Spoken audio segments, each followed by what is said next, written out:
All of the miracles of Jesus are wonderful and marvelous, but they're much more than that. The miracles that Jesus performed, such as walking on the water, or in the gospel that we heard last week, the multiplication of the loaves and fish, were meant primarily to teach about who he was, to teach about who his Father is.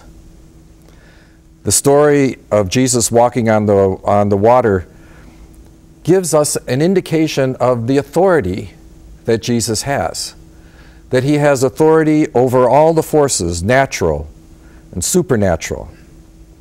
People in ancient times, in Palestine, the time of Jesus, believed that the sea was the domain of supernatural evil forces, that beneath the waters was the land of the dead, and that a rough and stormy sea was regarded as the work of these evil spirits.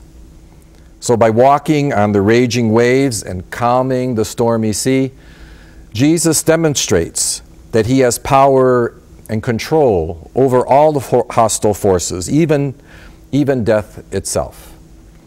And so today's gospel brings us really wonderful news, wonderful good news, that these powers of darkness and death have no chance at all when Jesus is present, when he's present and he's active in our lives.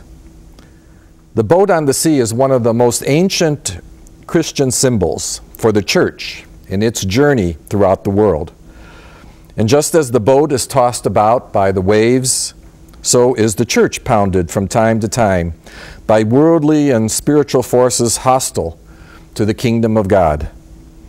But in the midst of the crisis, Jesus always comes. He comes to restore peace and harmony to his church and to his people. And sometimes he comes in a manner in which we don't expect. No one would expect him. None of the apostles expected him to come walking across the water. But it is up to us to expect him at any time and in any way in which he chooses to enter into our lives. And sometimes that's through the most unexpected and surprising way. It can be through a person who causes us emotional problems and troubles, who causes this sort of the sea to turn under our feet. That Jesus can come to us even through that individual that seems to us to be a difficulty. Jesus comes to us through the love of our family and friends, but in a very, very special and unique way, he comes to us through the church, the community of the church. Let us ask the Lord to continue to bless the church and bless us as we all struggle to live the gospel and to accept Jesus completely and totally in our lives.